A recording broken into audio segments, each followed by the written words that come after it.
Hello everyone, आप सभी का बहुत बहुत स्वागत है स्टेट पीसीएस क्लासेस में। अभी तक आपने इस चैनल को सब्सक्राइब नहीं किया है तो अभी सब्सक्राइब कीजिए। यदि आप यूपी पीसीएस एग्ज़ाम की तैयारी कर रहे हैं तो यह क्लास आपके लिए बहुत ज़्यादा इंपॉर्टेंट है। इस टॉपिक से एग्ज़ाम में प्रतिवर्ष 1 से 2 प्रश्न आते हैं। तो आज हम इस क्लास में हम डिस्कस करने वाले हैं गैर संवैधानिक संस्थाओं, जिसे आप नॉन कॉन्स्टिट्यूशनल बॉडी भी कहते हैं। ठीक है, तो इससे संबंधित महत्वपूर्ण एमसीक्यू डिस्कस करने वाले हैं। आइए आज का पहला प्रश्न डिस्कस करते हैं। आज का पहला प्रश्न आपसे पूछा गया है, नीति आयोग की स्थापना किस वर्ष की गई थी? नीति आयोग की स्थापना 1 जनवरी 2015।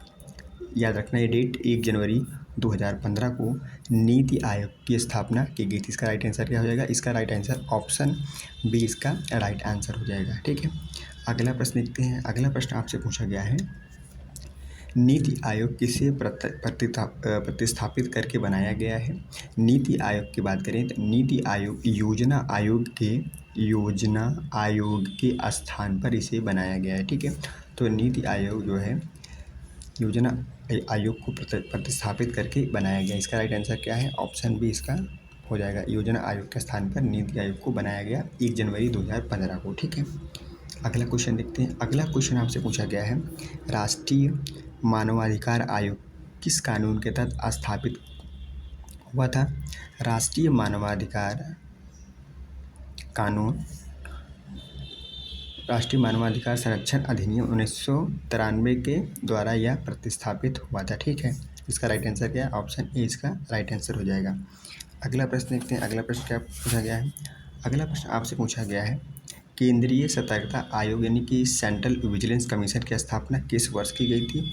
सेंट्रल विजिलेंस कमीशन की स्थापना 1964 में की गई थी। कब की गई थी? 1964 में इसकी स्थापना की गई थी, केंद्रीय सतर्कता आयोग यानी सीवीसी, सेंट्रल विजिलेंस कमीशन की। ठीक है, इसका राइट आंसर क्या हो जाएगा? ऑप्शन ए इसका राइट आंसर हो जाएगा। अगला सवाल देखते हैं। अगला सवाल क्या पूछा गया है? अगला सवाल आपसे यहाँ पे पूछा गया है, केंद्रीय सतर्कता आयोग को वैधानिक दर्जा कब मिला? केंद्रीय सतर्कता आयोग को वैधानिक दर्जा कब मिला था? 2003 में। कब मिला था? 2003 में इसको जो क्या मिला? एक वैधानिक दर्जा मिला था। इसका राइट आंसर क्या हो जाएगा? ऑप्शन बी इसका राइट आंसर हो जाएगा। अगला प्रश्न देखते हैं। अगला प्रश्न क्या पूछा गया है? अगला प्रश्न आपसे पूछा गया है, लोकपाल एवं लोकायुक्त अधिनियम किस वर्ष पारित किया गया था? लोकपाल और लोकायुक्त अधिनियम किस वर्ष पारित किया गया? यह अधिनियम 2013 में पारित किया गया था। कब किया गया था? लोकपाल और लोकायुक्त अधिनियम 2013 में पारित किया गया था। इसका राइट आंसर क्या हो जाएगा? इसका राइट आंसर ऑप्शन बी हो जाएगा। ठीक, बी फॉर बॉल। अगला देखते हैं। अगला प्रश्न क्या है? अगला प्रश्न आपसे यहाँ पे पूछा गया है, लोकपाल किस स्तर पर काम करता है? लोकपाल किस स्तर पर काम करता है? राज्य स्तर पर काम करता है, केंद्र स्तर पर काम करता है, पंचायत स्तर पर या फिर जिला स्तर पर? लोकपाल करता है काम कहाँ पे करता है? केंद्र स्तर यानी कि सेंट्रल लेवल पर लोकपाल काम करता है। ठीक है, इसका राइट आंसर क्या हो जाएगा? ऑप्शन बी इसका राइट आंसर हो जाएगा। अगला प्रश्न देखते हैं। अगला प्रश्न आपसे यहाँ पे पूछा गया है, राज्यों में भ्रष्टाचार से लड़ने के लिए किस संस्था का गठन किया गया है? राज्यों में भ्रष्टाचार से लड़ने के लिए किस संस्था का गठन किया गया है? तो यहाँ पे लोकायुक्त का गठन किया गया है। किसका गठन किया गया है? यहाँ पे राज्यों में लोकायुक्त और सेंट्रल में लोकपाल का गठन किया गया है। इसका राइट आंसर क्या हो जाएगा? ऑप्शन बी इसका राइट आंसर हो जाता है। ठीक है, अगला प्रश्न देखते हैं। अगला प्रश्न क्या पूछा गया है? अगला प्रश्न आपसे पूछा गया है, राष्ट्रीय महिला आयोग की स्थापना कब हुई थी? राष्ट्रीय महिला आयोग की स्थापना 1992 में की गई थी। कब की गई थी? 1992 में राष्ट्रीय महिला आयोग की स्थापना की गई थी। ठीक है, प्रश्न नंबर 9 का राइट आंसर ऑप्शन बी है। ठीक है, अगला प्रश्न देखते हैं। अगला प्रश्न क्या पूछा गया? अगला प्रश्न आपसे पूछा गया है, राष्ट्रीय महिला आयोग का मुख्य उद्देश्य क्या है? राष्ट्रीय महिला आयोग का मुख्य उद्देश्य क्या है? किसानों के हितों की रक्षा करना है या महिलाओं के अधिकारों की रक्षा करना है, बच्चों की शिक्षा को बढ़ावा देना है या फिर गरीबी उन्मूलन से संबंधित है? तो राष्ट्रीय महिला आयोग का मुख्य उद्देश्य क्या है? महिलाओं के अधिकारों की क्या करना है? उनका संरक्षण करना है। इसका राइट आंसर क्या हो जाएगा? ऑप्शन बी इसका राइट आंसर हो जाएगा। ठीक है, अगला प्रश्न देखते हैं। अगला प्रश्न क्या पूछा गया है? अगला प्रश्न यहाँ पे पूछा गया है, राष्ट्रीय पिछड़ा वर्ग आयोग को गैर संवैधानिक दर्जा कब प्राप्त हुआ? राष्ट्रीय पिछड़ा वर्ग आयोग को गैर संवैधानिक का दर्जा कब प्राप्त हुआ था, ये आप सभी को बताना है। तो 102वां संविधान संशोधन 2018 में इसको गैर संवैधानिक क्या दिया गया, इसको संवैधानिक दर्जा इसको प्राप्त हो गया। पहले क्या थी, ये गैर संवैधानिक संस्था थी, लेकिन अब इसको कॉन्स्टिट्यूशनल बॉडी बना दिया गया है। 102वां संविधान संशोधन 2018, इसका राइट आंसर क्या हो जाएगा, ऑप्शन सी इसका राइट आंसर हो जाता है। ठीक है, अगला प्रश्न देखते हैं। अगला प्रश्न यहाँ पे आपसे पूछा गया है, राष्ट्रीय पिछड़ा वर्ग आयोग किस संशोधन द्वारा लाया गया था। राष्ट्रीय पिछड़ा वर्ग आयोग 102वां संविधान संशोधन 2018 में लाया गया है। इसका राइट आंसर क्या हो जाएगा, ऑप्शन बी इसका राइट आंसर हो जाएगा। ठीक है, अगला सवाल देखते हैं। अगला सवाल आपसे पूछा गया है, राष्ट्रीय अल्पसंख्यक आयोग किस वर्ष स्थापित किया गया था। नेशनल कमीशन ऑफ माइनॉरिटी कब स्थापित किया गया था, इसका राइट आंसर क्या है, इसका राइट आंसर है ऑप्शन बी। कब किया गया था, राइट आंसर क्या है, ऑप्शन बी 1992 में इसे क्या किया गया था, स्थापित किया गया था। ठीक है, अगला सवाल देखते हैं। अगला सवाल क्या पूछा गया है, अगला सवाल आपसे पूछा गया है, राष्ट्रीय अल्पसंख्यक आयोग का मुख्य कार्य क्या है। राष्ट्रीय अल्पसंख्यक का मुख्य कार्य क्या है, अल्पसंख्यकों के अधिकारों की रक्षा करना है, पर्यावरण का संरक्षण करना नहीं है, रोजगार सृजन करना नहीं है, किसानों का कल्याण करना नहीं है। इसका मुख्य उद्देश्य ही क्या करना है, अल्पसंख्यकों के अधिकारों की रक्षा करना है। इसका राइट आंसर क्या है, ऑप्शन बी इसका राइट आंसर हो जाता है। ठीक है, अगला प्रश्न देखते हैं। अगला प्रश्न आपसे पूछा गया है, आपदा प्रबंधन अधिनियम किस वर्ष लागू हुआ था। आपदा प्रबंधन अधिनियम किस वर्ष लागू हुआ था, 2005 में यह लागू हुआ था। ठीक है, ऑप्शन बी इसका राइट आंसर है। ठीक है, राष्ट्रीय आपदा अधिनियम। अगला प्रश्न देखते हैं। अगला प्रश्न आपसे पूछा गया है यहाँ पे, राष्ट्रीय आपदा प्रबंधन प्राधिकरण एनडीएमए के अध्यक्ष कौन होते हैं। एनडीएमए के अध्यक्ष कौन होते हैं, आप सभी को बताना है। इसका राइट आंसर क्या होता है, तो राष्ट्रीय आपदा प्रबंधन अधिनियम प्राधिकरण के अध्यक्ष प्रधानमंत्री पीएम होते हैं। ठीक है, प्रधानमंत्री ही इसके अध्यक्ष होते हैं। ठीक है, इसका राइट आंसर क्या है, ऑप्शन बी इसका राइट आंसर हो जाता है। ठीक है, अगला सवाल देखते हैं। अगला सवाल आपसे यहाँ पे पूछा गया है, प्रश्न नंबर 17 में पूछा गया है, केंद्रीय सूचना आयोग की स्थापना किस अधिनियम के तहत हुई थी। केंद्रीय सूचना आयोग की स्थापना किस अधिनियम के तहत हुई थी, सूचना का अधिकार अधिनियम आरटी एक्ट के तहत यहाँ पर की गई थी। ठीक है, इसका राइट आंसर क्या है, ऑप्शन बी इसका राइट आंसर है। ठीक है, अगला प्रश्न देखते हैं।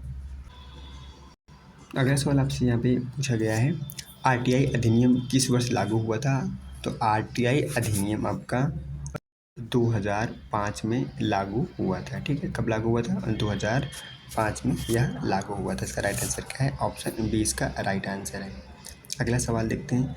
अगला सवाल यहाँ पे पूछा गया है, नीति आयोग का उपाध्यक्ष किसे नियुक्त करता है। ठीक है, नीति आयोग का उपाध्यक्ष किसे नियुक्त करता है, इसका राइट आंसर बताना है। इसका राइट आंसर क्या है, तो प्रधानमंत्री इसके जो उपाध्यक्ष होते हैं, क्योंकि प्रधानमंत्री इसका क्या होता है, अध्यक्ष होता है। ठीक है, चेयरमैन होता है, और इसके जो उपाध्यक्ष होते हैं वह प्रधानमंत्री के द्वारा नियुक्त किए जाते हैं। इसका राइट आंसर क्या है, ऑप्शन सी इसका राइट आंसर है। ठीक है, अगला सवाल देखते हैं क्या पूछा गया आपसे। अगला सवाल आपसे पूछा गया है यहाँ पे, एनएचआरसी का अध्यक्ष कौन हो सकता है। ठीक है,